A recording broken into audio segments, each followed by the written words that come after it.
de 5 a 6 centímetros al año, hasta que ya llegan a la adolescencia y quedan en el exterior, y hay una ganancia promedio de peso de 3 kilos al año. ¿Ya? El perímetro craneano solo crece 2 a 3 centímetros en todo el periodo. No sé por qué estamos haciendo tan rápido. Hay un mayor desarrollo de la masa muscular y de las habilidades motoras finas y gruesas, y empieza la pérdida de la dentadura temporal. Ya esta es la época en que se caen los dientecitos y los cambian por los dientes definitivos. En general los niños se enferman poco de cosas graves, digamos, la mortalidad en general es baja a esta edad. La principal causa de muerte y de hospitalización en esta edad son los accidentes, ¿ya? Y por lo tanto en cada control tenemos que buscar dirigidamente las patologías más frecuentes a esta edad, ¿ya? Los niños cuando consultan espontáneamente habitualmente consultan por enfermedades infecciosas banales, resfrío, diarrea, pero como les decía, la principal causa de accidentes, o sea, de enfermedad grave y mortalidad son los accidentes, ¿ya?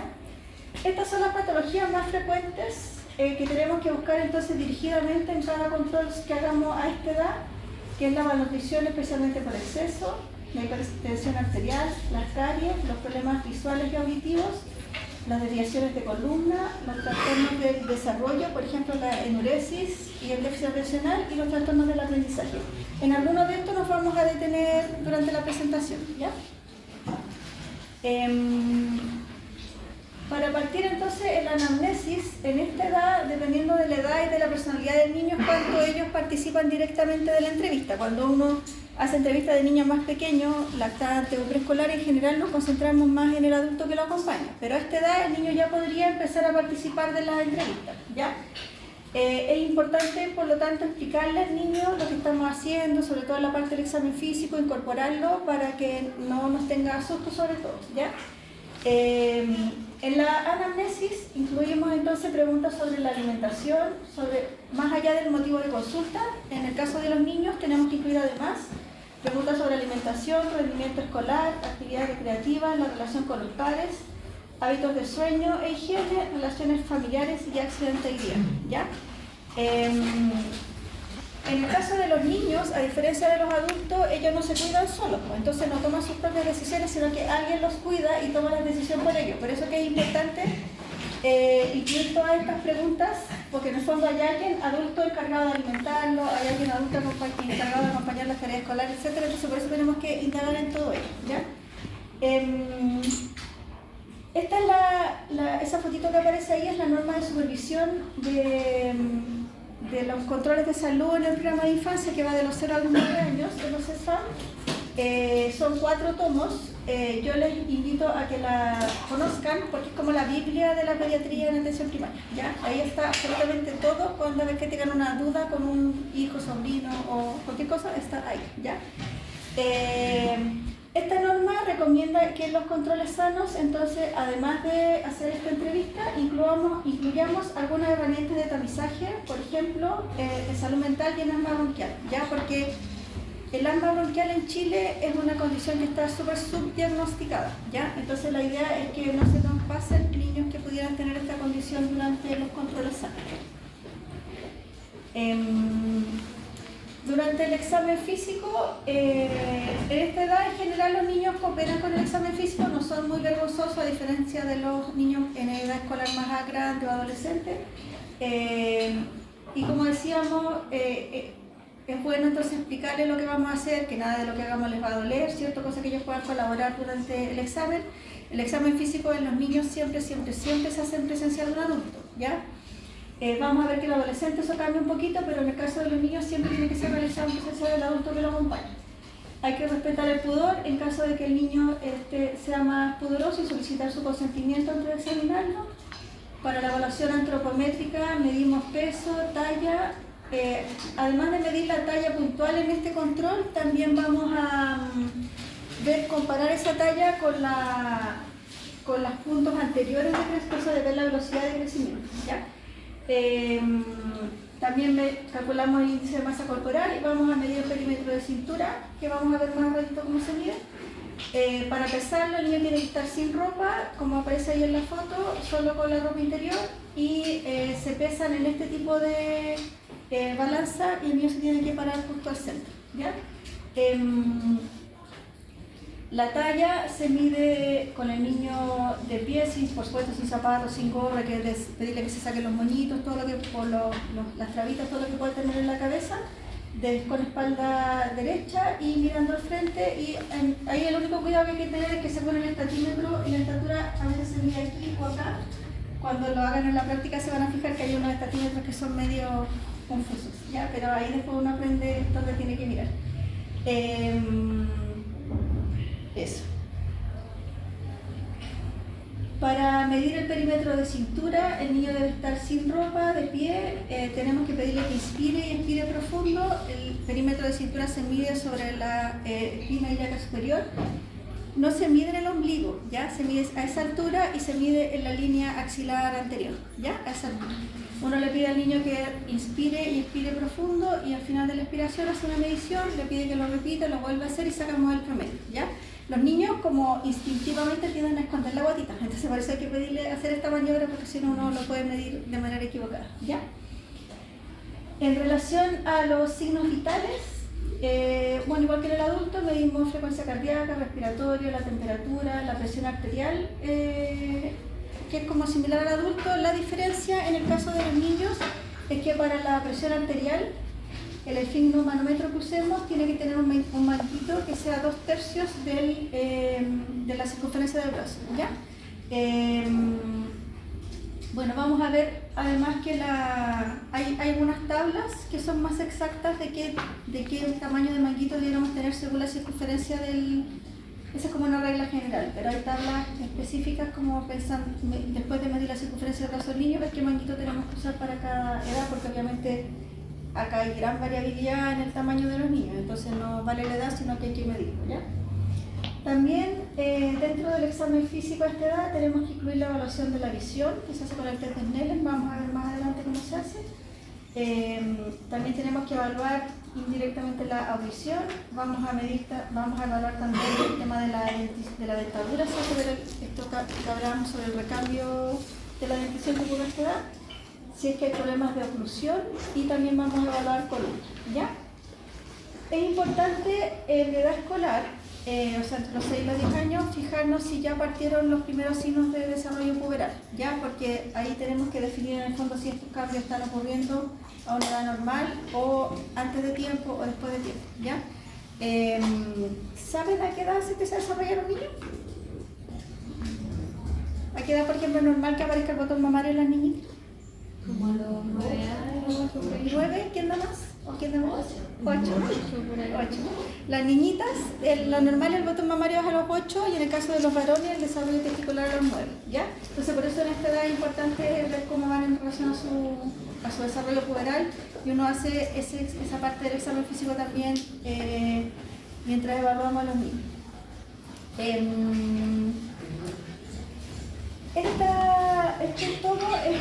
Son los patrones de crecimiento del ministerio que utilizamos para evaluar el estado nutricional de los niños, ¿ya? En edad escolar, entonces, el parámetro que vamos a ocupar, no sé si lo han visto, si ya tuvieron la clase de lactante pequeño, pero el lactante pequeño en general ocupamos peso edad, peso talla, ¿cierto? En cambio, a esta edad vamos a empezar a ocupar el índice de masa corporal edad como para hacer la evaluación antropométrica, ¿ya? Y entonces evaluamos el índice de masa corporal edad en las tablas y la talla edad, ¿ya? El perímetro cintura edad. Si es que hay más de un año de diferencia entre la edad cronológica del niño y la edad biológica del niño, tenemos que ocupar la edad biológica para hacer la evaluación del índice de masa corporal, ¿ya? Vamos a ver un ejemplo más adelante, ¿ya? Esta adecuación se hace para los varones entre los 10 y los 15 años y la niñita entre los 8 y los 14 años, ¿ya? En ese rango etario, si es que existe más de un año de diferencia entre la edad biológica y la cronológica, ocupamos la edad biológica para evaluar el índice de masa corporal edad. no se hace corrección por edad biológica para la talla, ¿ya? Es solo para el índice de masa corporal. Hagan un asterisco y eso sí anótenlo porque siempre se equivocan, ¿ya? El índice de masa corporal, edad, se corrige por edad biológica cuando hay más de un año de diferencia, pero no así la talla ni el perímetro de cintura, ¿vale? Vamos a ver por qué. Según el índice de masa corporal edad, entonces, si es que queda entre menos 1 más 1 o entre más 1 más 2 o mayor a más 2 desviación estándar, va a estar normal, sobrepeso o obesidad, y hacia abajo entre menos 1 y menos 2 riesgo de nutrir y menos 2 desviación estándar de nutrición, ¿ya? Cuando el niño tiene un índice de masa corporal edad que está por sobre 3 desviaciones estándar, ahí hablamos de obesidad severa, ¿ya? Y como ya les decía, es distinto de los otros grupos etarios porque cuando son más chiquititos ocupamos otros parámetros, ¿ya? Pero a partir de los 5 empezamos a ocupar el índice de masa corporal edad.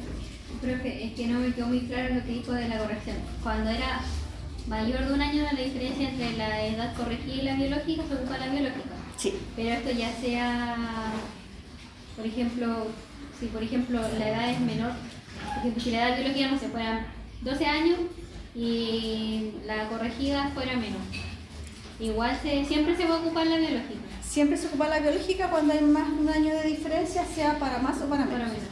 ¿Ya? Creo que ahora viene. No, lo tengo más adelante. Y pero cuando eso, es menor de un año, puedo ocupar la corregida para el IMC. siempre ocupo la biológica ¿Ya? cuando hay más de un año de diferencia. Vamos a ver un ejemplo y ahí les va a quedar más clarito, ¿ya? ¿Cuál es la lógica, chiquillos, de eso? Déjame adelantarme y le vamos a dar tiro al ejemplo. Ah, no, ya sé por qué no aparece acá. Aparece en está más adelante el ejemplo en la presentación de la parte adolescente. Ahí no, ya. Pero ¿cuál es la lógica de eso? Es que cuando una niñita tiene, por ejemplo, 10 años, pero en realidad tiene una edad biológica de 12, porque 12 años y medio, por ejemplo, ya le llegó su menstruación, y a pesar de que tiene 10 años, ya tuvo su menstruación, entonces tiene una edad biológica de 12 años y medio, esa pequeña tiene un cuerpo de 12 años y medio, no de un cuerpo de 10. Y como tiene un cuerpo de 12 y medio, tiene mayor depósito de grasa, sobre todo en las mamas y en las caderas, entonces va a tener un índice de masa corporal mayor, ¿ya? Normalmente mayor. Si yo la evalúo por 10, la voy a encontrar sobrepeso obesa cuando en realidad está normal. Lo que pasa es que tiene mayor depósito de grasa en las pechugas y en las caderas.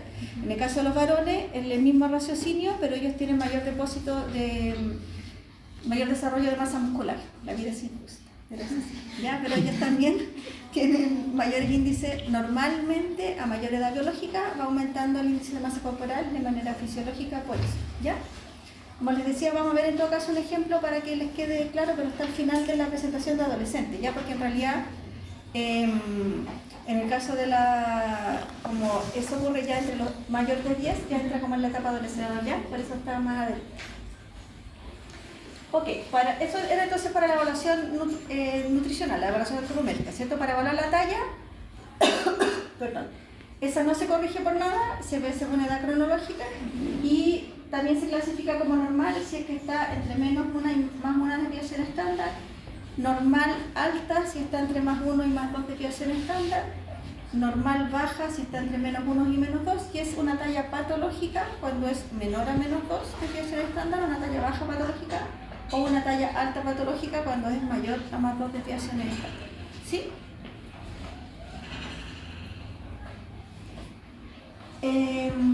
Para evaluar la circunferencia de cintura existen tablas separadas por sexo, masculino o femenino, y por edad, ¿ya? Se considera normal cuando el perímetro de cintura es menor al percentil 75, se considera obesidad abdominal cuando es mayor al percentil 90, ¿ya? Entre 75 y 90 se habla de riesgo de obesidad abdominal, pero en realidad en la práctica nadie ocupa ese término, ¿ya? Lo que sí es importante es que cuando un niño tiene obesidad, si es que tiene además aumentado el perímetro de cintura mayor al percentil 90, hablamos de obesidad central, y eso da ciertas características. Tienen mayor riesgo de, por ejemplo, tener síndrome metabólico o otras condiciones asociadas, por eso es importante consignar, ¿ya? Eso en relación a la evaluación antropométrica. Sí.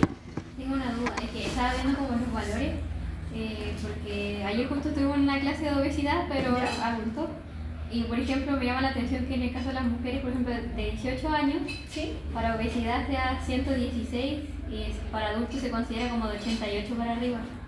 Obesidad central. Sí. O sea, riesgo cardiovascular. No, era O sea, riesgo no, cardiovascular. Pero me sorprende así. Ah, No, ya sí, no, 80, porque 80 para cintura. ¿Es verdad? 88.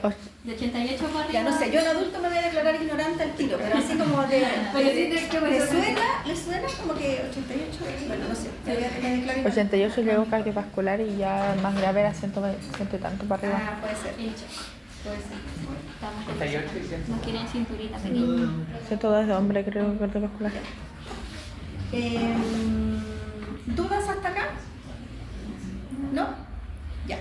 Vamos a ver entonces el tema ahora de los signos vitales en niños.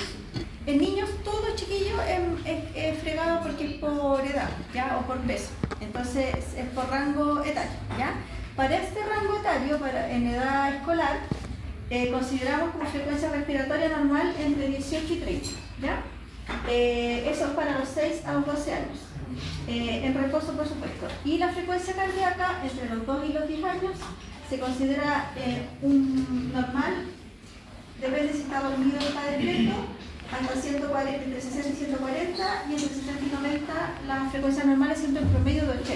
¿Ya? Entonces, si ustedes ven, en edad escolar podemos tener un niño con la frecuencia hasta de 140 y eso es normal. ¿Ya?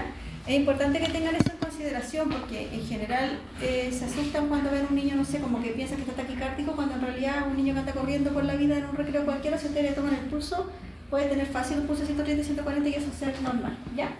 Otra cosa importante es que los niños tienen un pulso que es fisiológicamente irregular. ¿Ya? ¿En qué sentido? Que la arritmia sinusal, no sé si la vieron en adultos. ¿No? Ya, la arritmia sinusal es que cuando uno inspira, normalmente la frecuencia cardíaca se acelera, y cuando uno expira, la frecuencia cardíaca normalmente se lentece. Y eso es muy marcado en niños, ¿ya? Entonces cuando lo auscultan, a veces ustedes tienen la sensación de que, tiene una arritmia, se va a morir. Y en realidad es que los niños tienen esa variación muy como acentuada, ¿ya? Pero no es patológico, pues es fisiológico, ¿ya?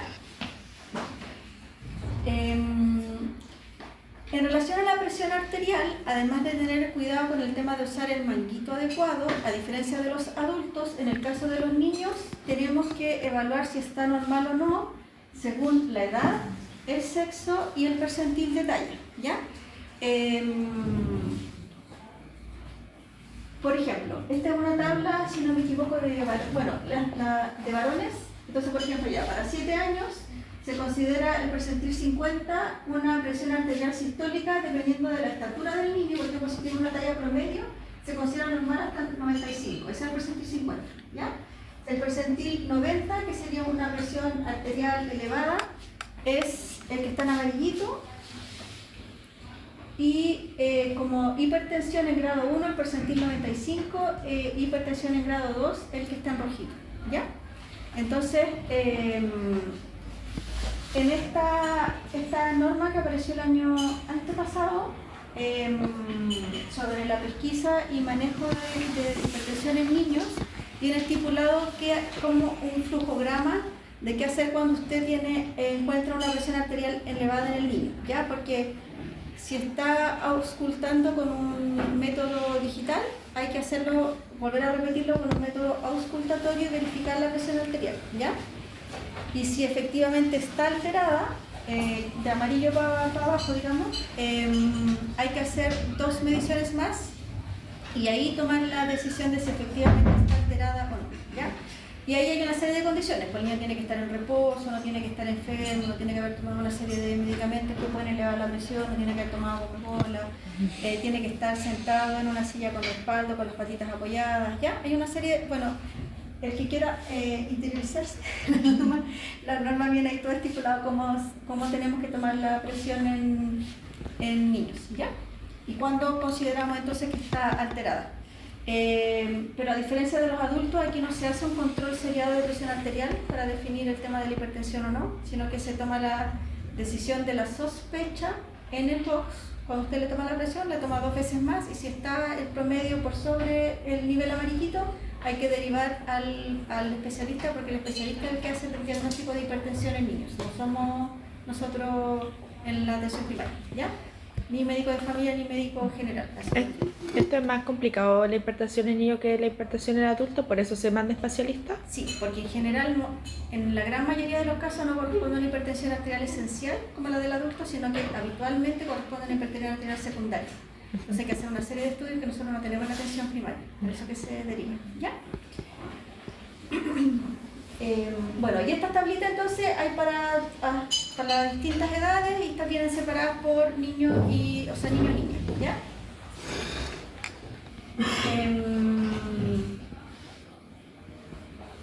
¿Cuándo consideramos que un niño está hipotenso? Porque estábamos hablando recién de presiones arteriales elevadas, ¿cierto? Ahora, ¿cuándo consideramos que un niño está hipotenso? O sea, que tiene una presión arterial muy bajita, se aplica esta fórmula, ¿ya? Para niños entre 1 y 10 años, se multiplica la edad por 2, se le suma 70 y si tiene menos que ese valor, estaría hipotenso. Por ejemplo, ya un niño de 2 años, de 10 años, perdón, que tiene una... No, mejor hagámoslo más fácil. De 5 años por 2 son 10, que tiene una presión arterial sistólica menor a 80, eso sería hipotensión. ¿Ya? ¿Sí? ¿Se entendió? Uh-huh. Esa es la presión arterial sistólica, ¿ya? Ok, vamos a pasar al examen físico segmentario. No sé si hasta aquí hay alguna duda. No, voy muy rápido, chiquillos, que a veces me embalo. Soy ariqueña además, así que hablo súper rápido, así que cualquier cosa me avisa. Ok, entonces en el examen físico segmentario, en el examen físico ocular, lo primero que hacemos es la inspección ocular, ¿cierto? Revisar el globo ocular, los anexos, ver que no haya ninguna lesión o algo evidente al mirar el ojito.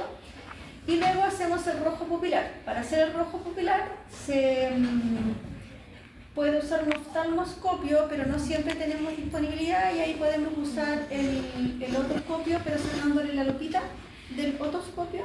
Uno puede alumbrar ambos ojos como una distancia de más o menos 50 centímetros y lo que uno debiera observar es este reflejo rojito de la pupila, ¿ya?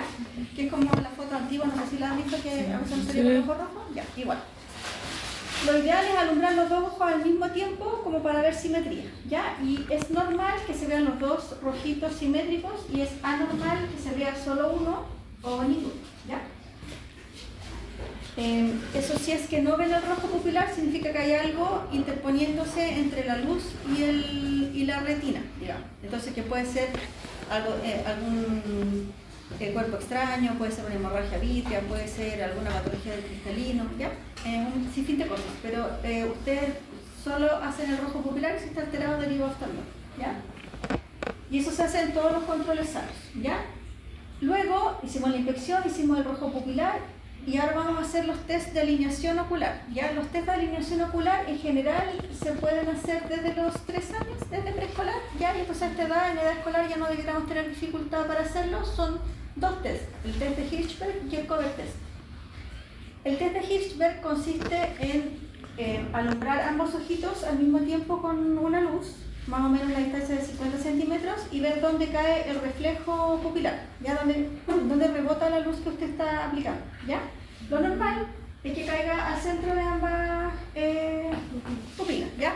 Usted, perdón, le dice al niño que mire un objeto al fondo del box y se pone por el ladito y apunta, ¿ya? Y no le pide que lo mire usted, sino que mire un punto fijo al fondo y a una distancia más o menos de 50 centímetros alumbrar un ojito, y lo que debiéramos ver es que el reflejo pupilar cae, el reflejo corneal, perdón, cae en el mismo punto, ¿ya?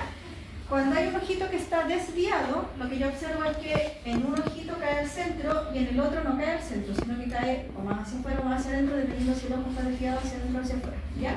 Y obviamente mientras más desviado, el reflejo corneal cae más lejos del centro, ¿ya? A veces cuando yo hago esto, me queda la duda cuál de los dos ojitos es el que está derecho y cuál de los dos ojitos es el que está desviado, ¿ya? Y para saber cuál es cuál, hacemos el cover test, que consiste en que una vez que el niño usted ya hizo esto, le tapa un ojo y si es que y el ojo malo, corrige, ¿ya? Cuando usted tapa el ojo bueno, el ojo malo corrige. Entonces el que se mueve, ese es el ojo que estaba desviado. Yo puede ser que esté desviado hacia adentro o hacia afuera, porque yo no sé, en el momento que estoy evaluando, ¿ya? Entonces si al tapar el ojo, el cerebro lo que hace es que bloquea el estímulo del ojo malo. Solo el niño funciona con el estímulo del ojo bueno. Entonces, al tapar el ojo bueno, el cerebro está obligado a ocupar la señal que le queda, que es la del ojo malo, y por eso el ojo malo como que atina que tiene que corregir, ¿ya? Y se endereza, ¿ya? Entonces, el ojo que se mueve cuando usted tapa un ojito, si el otro ojo que quedó libre se mueve, ese es el ojo que está desviado, ¿ya? Entonces, es el cover test. No es tan fácil hacerlo en niños pequeños, ya requiere que la mamá esté al fondo mostrándole algún juguetito o algo, porque hay que mantenerlo, que no te mire a ti, que no mire la luz, que mire al fondo. Entonces el niño pequeño es más difícil, pero en edad escolar, insisto, debieran ser capaces de hacerlo, ¿ya? ¿Se entendió? Una consulta, por ejemplo, en este caso cuando está alterado por la edad, por ejemplo, los niños que tienen estrabismo, generalmente se puede corregir hasta los 6 años. Idealmente antes de los 9. Ah, ya. Pero, por ejemplo, ¿esto podría ser consecuencia de que no se corrigió el estrabismo en algún niño? Sí, o sea, efectivamente, así se diagnostica la sospecha de estrabismo. Hay uno deriva al oftalmólogo, en realidad los tecnólogos hacen las pruebas que confirman o no el diagnóstico, ¿ya? Y ahí la idea de hacerlo en todos los controles sanos es detectarlo ojalá antes de los 9 años, porque si no, este bloqueo que hace el cerebro después ya no tiene vuelta, o sea, no tiene arreglo, digamos. Entonces, aunque el leyón enderece mecánicamente el ojo, ya el cerebro tiene bloqueado el estímulo de ese ojito, entonces por eso no sirve. Por eso hay que tratar de diagnosticarlo antes de los 9, ¿ya? Y está dentro del GES además, así que tenemos que pesquisar y derivarlo porque tiene garantía GES de que va a ser corregido en ciertos plazos, ¿ya?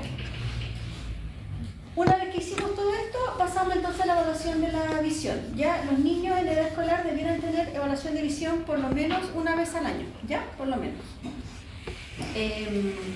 Para los niños en edad escolar, que se supone que ya saben leer, ocupamos esta tabla que es la tabla de Snellen, ¿ya? Bueno, primero tenemos que verificar que el niño sepa leer, o por lo menos que conozca las letras, ¿ya? Porque si tiene 6 años, por ejemplo, recién están aprendiendo, entonces podrían no conocerla y ahí es mejor ocupar esa del tumbling E. ¿Han visto que hay una tablita que es con puras E que se van como girando? Si el niño no sabe leer, ocupamos esa, pero en edad escolar entonces ocupamos esta. ¿Y con números? No hay con números, las que están como validadas es hay una que es para niños preescolares pequeñitos que es como con figuras, no sé si la han visto, que tiene casa, un velero, no sé, pero tiene figuras.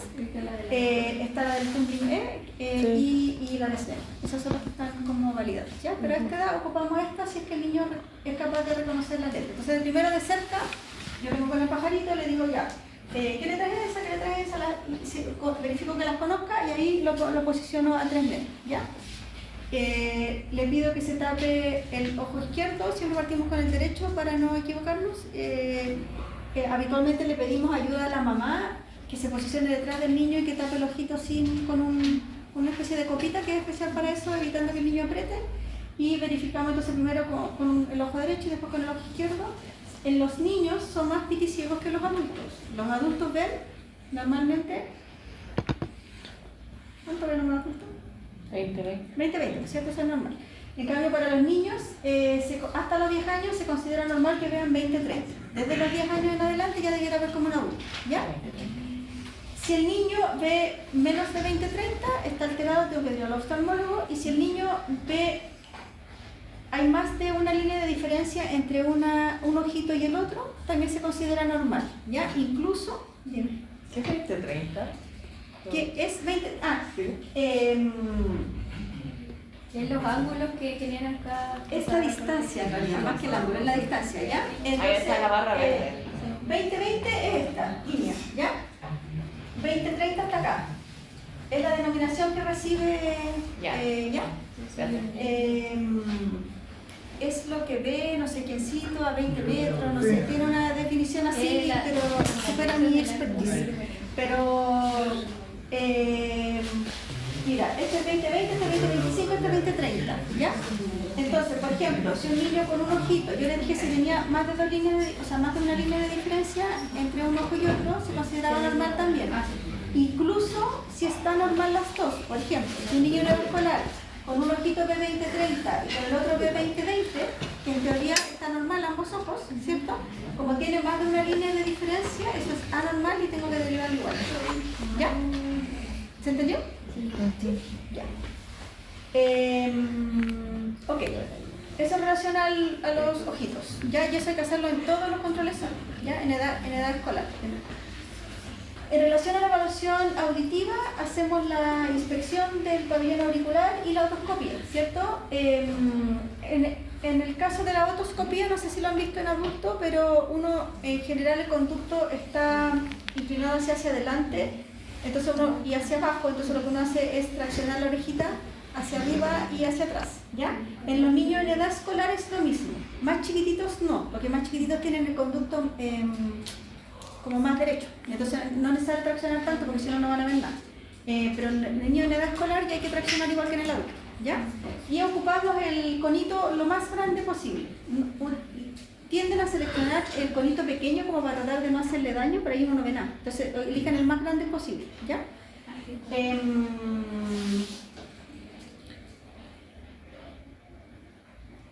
Una vez hecha la otoscopía, el tema de la otoscopía en niños es obligatoria en todo examen físico, ya aunque el niño esté consultando, no sé, porque tiene pie de atleta, tiene que hacer la otoscopía en todos los niños porque el tema de los tapones de cerumen es muy frecuente, afecta la audición y si un niño no escucha bien, no va a hablar bien, si no habla bien después no aprenden a leer y es una seguidilla de como eventos adversos, ¿ya? Entonces la otoscopía es obligatoria en todos los controles de niño en edad escolar.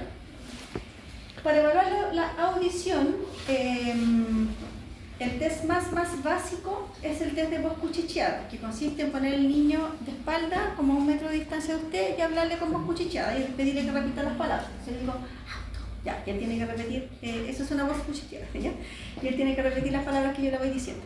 Obviamente es muy básico y lo ideal es evaluar la audición con audiometría, ¿ya? Como desde hace hartos años, ya no sé cuántos, pero ya varios años que existe el screening auditivo en el país y se le hace el screening auditivo al nacer a todos los niños. En estricto rigor, yo podría confiar en que el niño escucha bien si tuvo un screening auditivo normal al nacer y si no ha tenido patología auditiva durante su vida y si no ha usado algún medicamento que sea ototóxico, ¿ya? De todas maneras, así como el examen de la visión, se recomienda que todo niño haya tenido por lo menos alguna evaluación de audición durante su vida escolar, particularmente si el niño tiene alguna dificultad en el aprendizaje, ¿ya? Si el niño que le cuesta aprender, yo tengo que verificar que vea bien y escuche bien, ¿ya?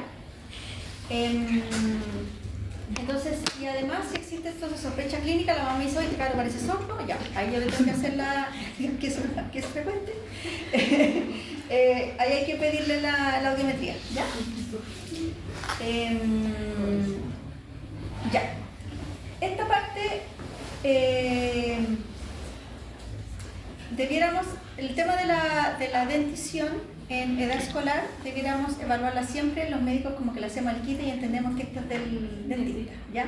En la APS, efectivamente, los niños tienen control sano odontológico anual a esta edad, entonces como que uno en realidad no pesca mucho, pero yo tengo que informarles que se supone que ustedes debieran manejarse en esto, ¿ya? Así, a modo muy general,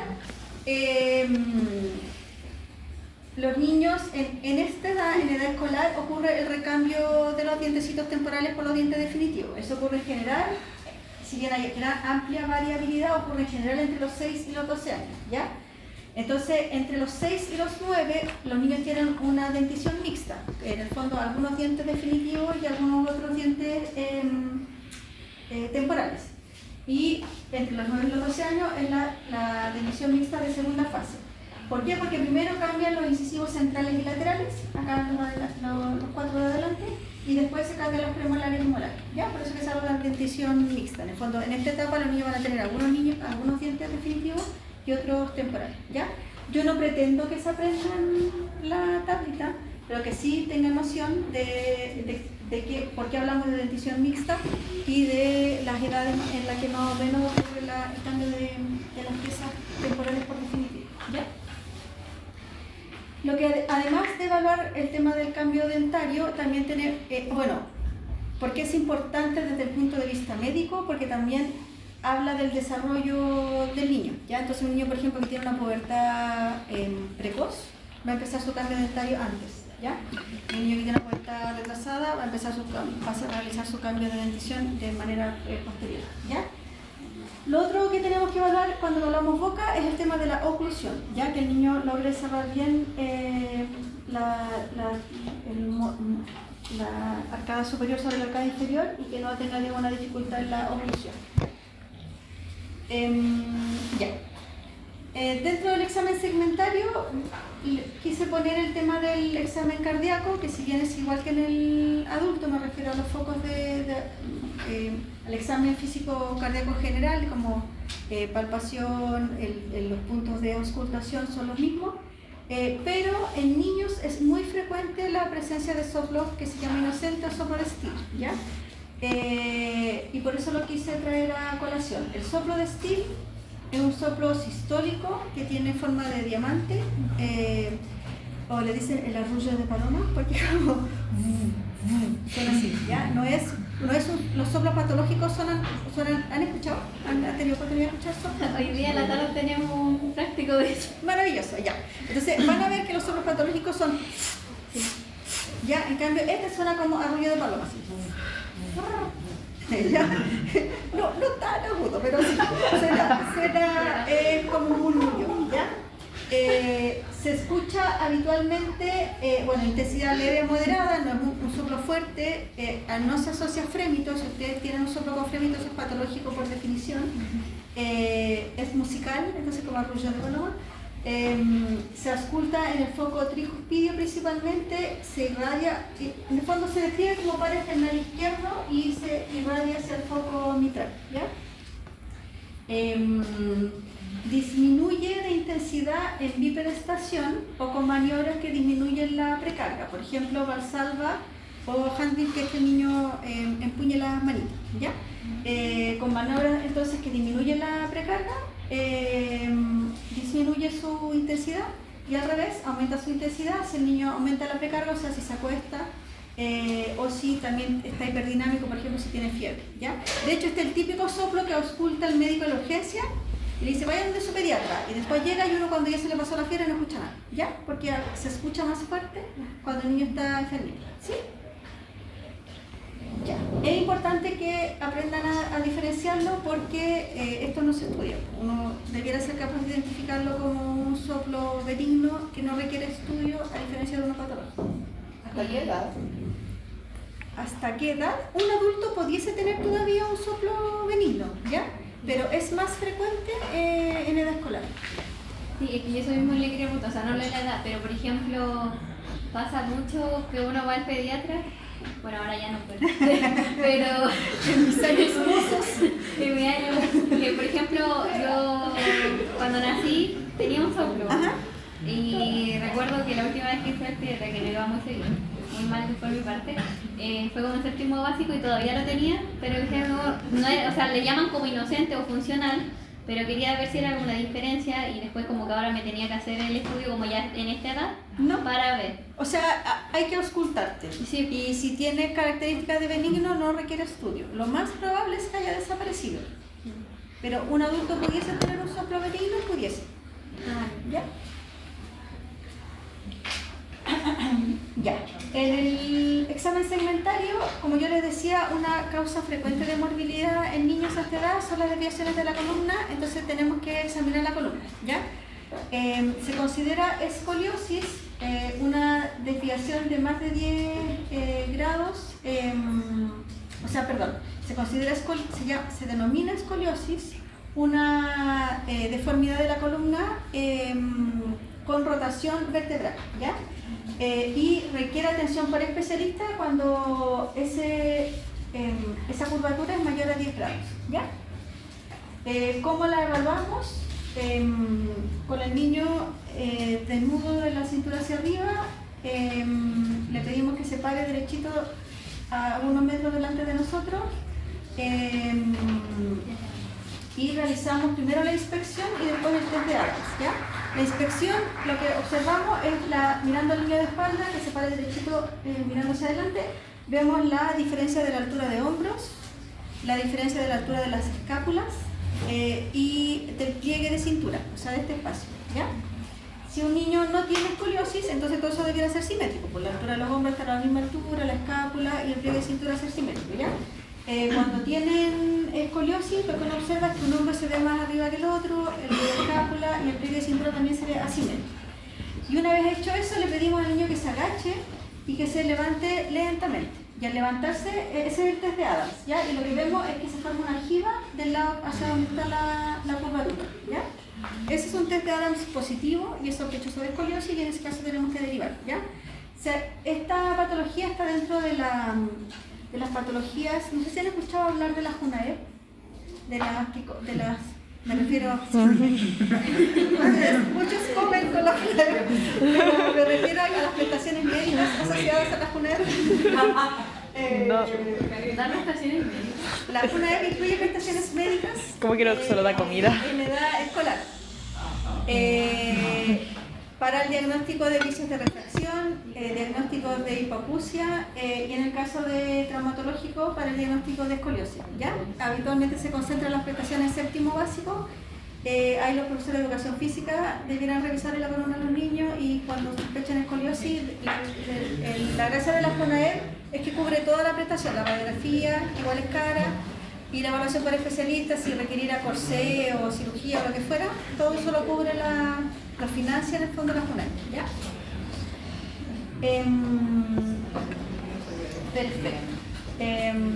Bueno, la escoliosis, a lo mejor la que ustedes detectan en edad escolar puede ser algo leve, pero es importante que el niño quede, perdón, si tiene menos de 10 grados, por ejemplo, no lo van a derivar al especialista, usted pidió la radiografía y la radiografía del ángulo de COPS que se mide era menor de 10 grados, a lo mejor no lo van a derivar, pero igual tienen que controlarlo anualmente porque habitualmente cuando pegan el estirón en la puerta, ahí se termina de chocar, ¿ya? O empeoran. Eso, con el escolar. Tenemos que seguir con el adolescente. Dudas, consultas, reclamos, hasta aquí. Esta cosa no sé qué hice que empezó a hacer sola. Hay niños que los dientes les salen por la encía, ¿eso va por el dentista o por...? Sí, eso en realidad lo ve ortodoncista. Entonces cuando uno detecta cualquier alteración en la oclusión, ese sería un problema de oclusión, uno deriva al dentista en el CESFAM y el dentista del CESFAM deriva a odontopediatra o ortodoncista en el hospital. Las especialidades dentales están en los hospitales, ¿ya? Pero la vía es derivar al dentista del CESFAM para que él lo derive al... Hay algunas condiciones que los médicos podemos derivar a odontopediatra directo, por ejemplo, frenillo lingual corto, cuando queremos que los operen, eso los podemos derivar directo, pero en general cuando son problemas de dientes, lo evalúa primero el dentista del CESFAM. ¿Ya? ¿Estamos para seguir? ¿Quieren descanso? No, dele. Ya. Dijimos escolar de 6 a 10, adolescente de 10 a 20. ¿Ya? Bueno, como ustedes todos saben, se caracteriza por cambios rápidos y significativos, tanto físico como emocionalmente, y por la aparición de los caracteres sexuales secundarios. Aquí ocurre el estirón puberal, ¿cierto? Y un crecimiento que es acelerado. Y en lo emocional ocurre el proceso de diferenciación, la personalidad de los niños cambia y empiezan a tener dificultad en la relación con los adultos, ¿ya?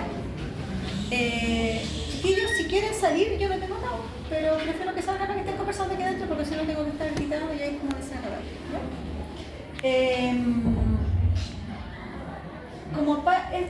Entonces aquí, cuando evaluamos a los adolescentes, van a ver que tenemos dos momentos de entrevista, uno que ocurre con el cuidador y otro que ocurre con el adolescente, y ese es importante en términos de esto que estamos hablando del proceso de diferenciación que está sufriendo el niño en relación a justamente diferenciarse de sus cuidadores o principales, ¿ya? Es una población preferentemente sana, los adolescentes en general consultan poco, así que por lo mismo, cada vez que consultan hay que tratar de evaluarlos de manera integral y buscar dirigidamente las patologías más frecuentes a esta edad, ¿ya? Los controles de salud adolescentes en los SFAM se realizan de manera anual. Esa es la guía del Ministerio para el Control de Salud Adolescente, así como estaba la Biblia de los niños, esta es la Biblia de los adolescentes, ¿ya? Y propone que exista dentro del SESFAM un espacio diferenciado que se llama como espacio amigable, que debiera estar como tener una sala de espera distinta de la de los adultos, tener idealmente como una ornamentación más ad hoc a los chiquillos, que habitualmente pasa en los SESFAM, que está todo pensado como para los Abuelitos. adultos o niños, pero no para los adolescentes, ¿cachai? Entonces está como todas las implementaciones para los adultos mayores o para los niños y no para los adolescentes. Y lo otro que ocurre es que en general en pueblos chicos, sobre todo la vieja copuchenta que está ahí en la sala de espera, entonces el cabro que quiere ir a pedir condones no va, porque lo sapea el de la farmacia, lo sapea la del SOME, ¿ya? Entonces lo ideal es que tengan estos espacios amigables que se entienden como espacios especialmente destinados a la atención de adolescentes, ¿ya?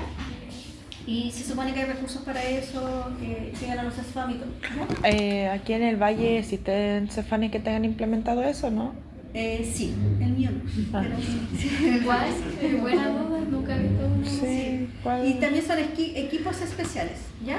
Y algunos lo que prefieren es hacer los controles en los colegios. Van a los colegios y se pueden hacer los controles en los colegios, ¿ya? Ok, entonces el anamnesis, como yo les contaba, hay dos momentos en la entrevista, una que hacemos con el adolescente con el cuidador y un segundo momento que entrevistamos al adolescente solito, ¿ya? Cuando yo le hago la primera parte de la entrevista con el adulto y después le pido al adulto que salga, yo tengo que explicarle al adulto que todo lo que conversemos con el adolescente queda bajo secreto médico, de manera que el adolescente tenga la confianza de contarnos aquellas cosas que le vamos a preguntar. Porque si el adolescente cree que yo apenas entre la mamá le voy a contar, hoy está con fulanito y no se está cuidando, no me va a contar nada. Entonces cuando yo le pido a la mamá, al papá que salgan del box, yo le explico que el paciente es el joven y que todo lo que conversemos queda bajo secreto médico, a no ser que el niño o terceras personas estén corriendo riesgo vital o estén siendo víctimas de vulneración de derechos, ¿ya? Pero todo lo demás queda bajo secreto médico, ¿sí? Según la norma, desde los 14 años, un niño, niña, bueno, un joven podría pedir ir al médico solo, podría no ir acompañado de un adulto, desde los 14, ¿ya? Entonces, en ese caso, ustedes podrían atender a una joven que vaya solita al CESFAM, ¿ya? En general, yo de todas maneras, si eso ocurre y el niño o niña de 14 o más llega solito a CESFAM, yo les recomiendo que en la parte del examen físico igual hagan pasar por lo menos a un técnico paramédico que los acompañe en el momento del examen físico, ¿ya? Porque como tienen que evaluar la parte genital, el desarrollo mamario en el caso de la niña, el desarrollo testicular en el caso de los varones, se puede prestar para malos entendidos, ¿ya? Entonces, para evitar problemas de demandas o que el doctor, la doctora me toqueteó, lo recomendable es que en el momento del examen físico, si el niño está solo, ustedes hagan pasar a un técnico paramédico que los acompañe en ese momento de la evaluación, ¿ya? Ok, entonces en la anamnesis, en la primera parte, cuando entrevistamos al joven en conjunto con su cuidador, preguntamos habitualmente, tenemos que preguntar el motivo de consulta de ambos, porque puede ser que el motivo de consulta de uno no sea necesariamente, del joven no sea necesariamente el mismo del cuidador. Preguntamos ahí, aprovechamos que está el cuidador para preguntarle por los antecedentes mórbidos, personales y familiares. Evaluamos la estructura familiar, con quién vive, ¿cierto? Cómo se lleva con los miembros de la familia. Si es que podemos, hacemos idealmente un genograma, vemos como la historia de vida de esa familia, si es que ha habido algún evento importante como estresor en el último tiempo. Y preguntamos por temas generales como alimentación, higiene de sueño, la actividad física que realiza el joven y en qué curso está, en qué escuela está, cómo le va, si es que realiza alguna actividad programática y si es que trabaja, ¿ya? Una vez que hacemos salir al cuidador y entrevistamos al joven solo, preguntamos en general por el uso de su tiempo libre, el uso de redes sociales, si es que ha sido víctima de acoso a través de las redes o alguna experiencia que le haya sido ingrata. Preguntamos por su estado de ánimo. Siempre, aunque se vea bien y el niño diga que está eutímico, siempre hay que ocupar alguna escala de suicidabilidad en adolescentes, ¿ya? La que más se ocupa es la DOSACA, pero van a ver que hay varias y lo importante es que ocupen alguna, ¿ya? Y eso tiene que ver con que un adolescente, incluso aunque no esté deprimido, podría tener pensamientos suicidas como parte del desarrollo, ¿ya? En el fondo, parte del desarrollo es cuestionar este maldito mundo y los malditos adultos que me están entregando este maldito mundo así como está. Entonces yo podría pensar en querer morir como parte del desarrollo, ¿ya? Entonces por eso que es importante aplicar alguna escala de suicidabilidad en esta edad, aunque el niño no acuse síntomas depresivos, ¿se entiende? También tenemos que preguntar por percepción corporal, si es que hubiese algún rollo con el tema del cuerpo o la comida, por si es que existe alguna situación de consumo y si, por su sexualidad, identidad de género, si es que está teniendo relaciones, si es que se está cuidando, ¿ya? En adolescentes se recomienda este acrónimo que se llama HEADS. La sigla quiere decir hogar, educación, entretenimiento, ánimo, droga, sexualidad, seguridad, espiritualidad, ¿ya? Es como para acordarse de abordar todas las esferas, ¿ya? Eso en relación a la anamnesis, no sé si tienen algún... ¿no? En el tema, aquí es importante, sobre todo cuando hagan control adolescente o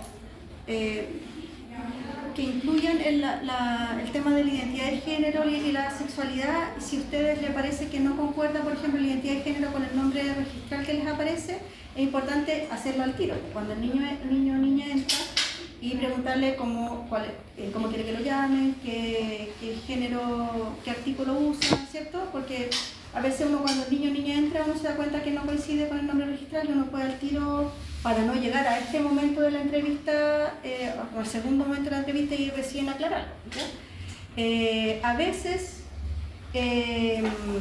incluso podría ser algo que el niño o niña todavía no ha develado y que aparezca en realidad en el segundo momento de la entrevista, pero en el fondo lo que quiero decir es que durante la anamnesis no asuman nada. O sea, no den por hecho que el niño que viene con un nombre registral de niño se identifica como en el sexo masculino o es heterosexual y tiene que usar las niñas, ¿sí?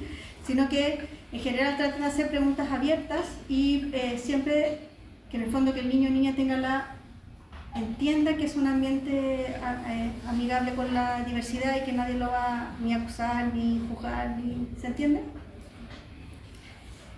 Ok. Entonces, en relación al examen físico, como yo les decía, en esta parte siempre tiene que haber un adulto en el box. Aparte de eso, ¿qué se hace, por ejemplo, en esos casos donde hay como problemas entre el tutor y el adolescente? Aunque el adolescente tenga 14 años, igual está obligado a pasar con el tutor si el tutor quiere estar en la sala. ¿Por qué se hace en ese caso?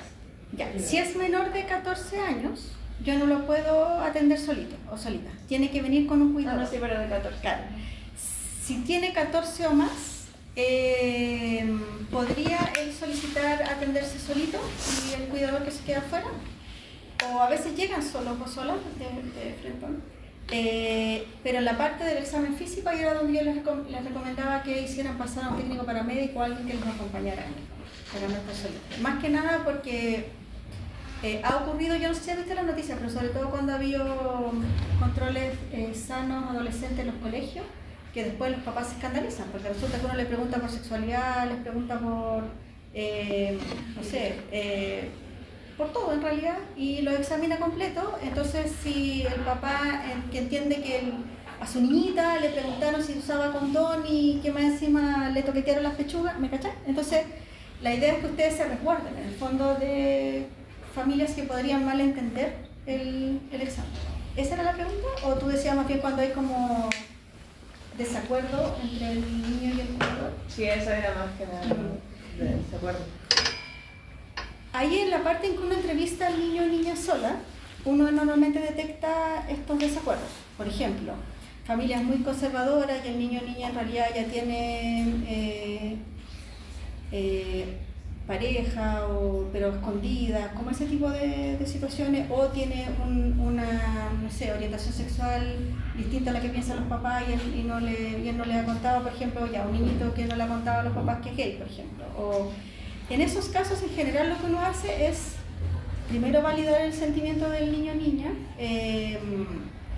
explicarle que en el CESFAM están los equipos para que nosotros lo podemos acompañar en el proceso. Está el programa de acompañamiento, por ejemplo, de identidad de género, que cuenta con habitualmente médico, psicólogo y trabajadora social para acompañar el proceso, y que en el momento que el niño o niña quiera, podemos acompañarla para que revele, por ejemplo, su orientación sexual a su familia. No sé, pero me refería más como cómo logro que el niño hable si su tutor está ahí al lado. No, porque en el segundo momento lo hago solo. Ya. Yo lo saco, ¿cachai? Por lo mismo, porque si yo le hiciera todas las preguntas al niño de la segunda parte, delante de los papás, o sea, ¿te fumáis un pito? Me dicen, no, por supuesto que no. ¿Y cuánto copete tomáis? No, nada. ¿Cachai? Entonces, esta segunda parte efectivamente tiene que ser sin el adulto, porque si no hay ninguna posibilidad que te cuente, ¿cachai? Y ahí por eso yo también les sugería hacer las preguntas asumiendo, ya, por ejemplo, la pregunta es, ¿cuánto tomas? ¿No tomas? Porque no decir que no. Sino que ya, ¿cuántas cervezas tomas el fin de semana? O ¿cuántas veces te ha pasado que tenías un blackout? Así que tomaste tanto que, ¿me cachai? Como asumir que eso le ocurrió, y no, así como súper, chiquillo, yo tengo casi 50, entonces así súper relajado, ¿me cachai? Si le digo así, no has tomado, ¿cierto? Claro, no te va a contar, o lo mismo con los pitos, lo mismo con las drogas, lo mismo con las parejas, ¿cachai? Ya, ¿cómo te estás cuidando? No he tenido relaciones, ya. ¿Me cachai? Pues, porque si no, en el fondo la idea es crear un ambiente lo menos prejuicioso posible, lo más abierto de mente posible, lo más acogedor posible, cosa que el joven te cuente. En general los equipos que trabajan con adolescentes igual tienen esa expertise, ¿cachai? Por ejemplo, de hecho hace un tiempo atrás las enfermeras que normalmente hacían control de niños sanos chiquititos, de niños chicos, tuvieron que empezar a hacer control adolescente. Y para ella era un tete, porque en la formación de ella, ¿cómo le pregunto si se masturba? Y yo así, pues niña, preguntándole si se masturba, ¿cachai? Entonces claro, igual requiere de una expertise y uno como que después al final ya va adquiriendo training, pero lo ideal es, por eso lo ideal es hacerlo solito. De hecho hay papás que se escandalizan porque uno incluye todo este tipo de preguntas en la entrevista. ¿Ah? Que le mete el diablo. Exacto. La doctora Zamorano le metió el diablo, mijo. Sí.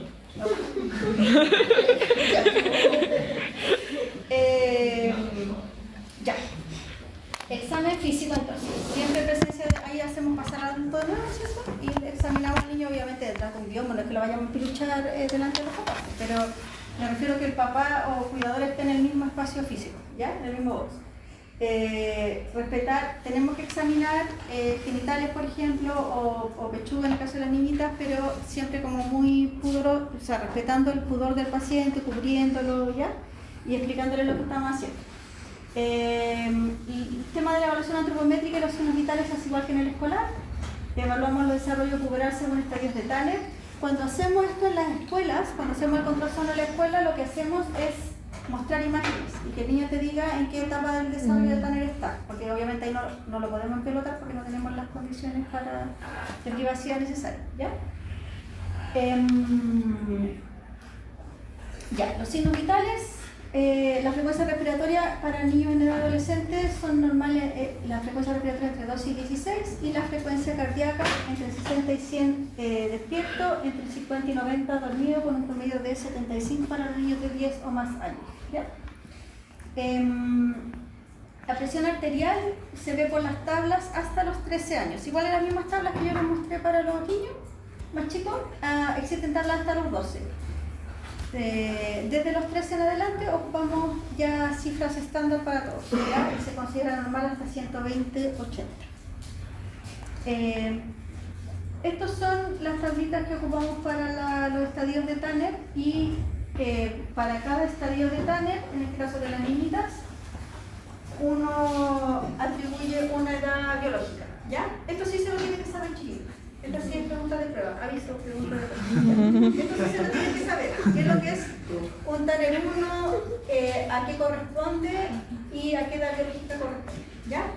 Porque aquí es cuando yo les decía, si existe más de un año de diferencia, tenemos que hacer la corrección para la evaluación antropométrica y además tenemos que después, no ahora en tercero, pero cuando nos veamos en años futuros, tiene que entonces empezar a cachar qué es lo que es normal y qué es lo que es patológico dentro del desarrollo puberal, ¿ya? Pero a esta edad debieran saberse esto, ¿ya? Tanto para niños como para niñas. Lo que les anoté aquí al lado es, para el caso de los varones, es porque normalmente las tablas de Tanner vienen para el tamaño testicular, vienen por CC, ¿ya? Que eso se evalúa como un orquímetro. ¿Conocen el orquímetro? Es como un collar de perlas, pero con huevitos de distintos tamaños, y uno compara, los biólogos tienen esa cuestión, pero nosotros no lo tenemos. Entonces, comparan los huevitos de madera con el tamaño del testículo del niño y ahí ven a cuántos CC corresponde, ¿ya? En el fondo en volumen. Como las tablas vienen en volumen y en realidad lo que uno ve es centímetros, por eso que les puse al lado el diámetro testicular en centímetros, allá, ¿ya? Porque eso en realidad es lo que uno logra ver, ¿ya? El Tanner 2, que es en el fondo cuando ya hay desarrollo testicular, que es un volumen testicular mayor a 4 cc o de un diámetro mayor a 2,5 centímetros, es el tamaño de un vicio. ¿Conocen los vicios? ¿Todavía? Vicio, ¿no? Sí. Ya. Ese es el Tanner 2. Les acabo de echar a perder el vicio, lo siento. Sí. Pero es súper útil, porque en el fondo esto es lo más difícil de diferenciar, ¿ya? El testículo de un niño prepuberal es un testículo pequeñito y si ya alcanzó el tamaño de un vicio ya es pospuberal. Va un buen camino. Es que ya partió su desarrollo puberal, ¿vale? Ya. El Tanner de vello púbico, el estadio de Tanner, cuando uno habla de desarrollo puberal en las niñitas, se evalúa según desarrollo mamario, que era la primera tabla que les mostré, para varones según el tamaño testicular, y también hablamos del vello púbico Tanner 1, 2, 3, 4, 5, 6, pero esto es como un dato de la causa, pero no evalúa desarrollo puberal, ¿ya? Lo que manda, a lo que voy. Si una niña tiene Tanner 2 de mama y Tanner 5 de vello púbico, lo que manda, ella tiene un desarrollo biológico Tanner 2, ¿ya? Y su edad biológica es como Tanner 2. Lo que manda es la mama para la niñita y testículo para los varones. El vello púbico no necesariamente sigue un comando central. Puede ser alterado por otras hormonas que por ejemplo, suprarrenales, que no necesariamente están asociadas al desarrollo puberal central, por eso que no es lo que manda, ¿ok?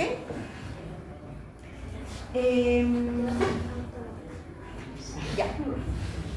Aquí viene el ejemplo que yo les comentaba en delante. Entonces, a mayor desarrollo puberal en los varones, tienen mayor desarrollo de masa muscular y por lo tanto van a tener índices de masa corporales mayores. En el caso de las niñitas, de las mujeres, a mayor desarrollo puberal van a tener mayor depósito de grasa en caderas y mamas y por lo tanto van a tener mayores índices de masa corporal. Por eso que tenemos que ajustar por edad biológica. Entonces, por ejemplo, yo estoy evaluando a una niña de 11 años que ya tuvo su menarquia hace un mes, ¿ya? Dijimos en la tabla que yo les mostré antes, esa, que la menarquia corresponde a una edad biológica de 12 años, 8 meses, ¿ya? Que es el Tanner 5, ¿ya? Este es la mama de tipo adulto o que ya había presentado la menarquia, ¿ya? 12 años, 8 meses. Si esta niña tuvo su menstruación hace un mes, tiene una edad biológica de 12 años, 9 meses. ¿Sí? Porque lo tuvo hace un mes. Como tiene una edad biológica de 12 años, 9 meses y una edad cronológica de 11 años, para medir el índice de masa corporal edad, yo voy a considerar la edad biológica. ¿Y por qué eso es importante? Porque si yo la evalúo a los 11 años, tu índice de masa corporal me da aquí, que está, esta es la curva normal, acá va la línea del sobrepeso, la línea de la obesidad, ¿ya? A esta niñita, si yo la evalúo como 11 años, me parece como que está obesa, ¿ya? Pero en realidad, si lo corrijo por la edad biológica, a los 12 años, 9 meses, en realidad tiene sobrepeso. ¿Se entiende? Eso es porque efectivamente tiene índice de masa corporal mayor, pero porque está más desarrollado. ¿Sí? Perfecto. Y como les decía, eso se hace solo para el índice de masa corporal, no se hace ni para la talla ni para el perímetro de cintura. ¿Ya? Ahí está la bibliografía de las dos presentaciones, y en realidad son las que les mostré, ahí las imágenes que les mostré durante la presentación. Eso. ¿Dudas, consultas? ¿Qué tan comúnmente le llegan adolescentes solos? ¿Cómo? ¿Qué tan comúnmente usted ve adolescentes que llegan solos?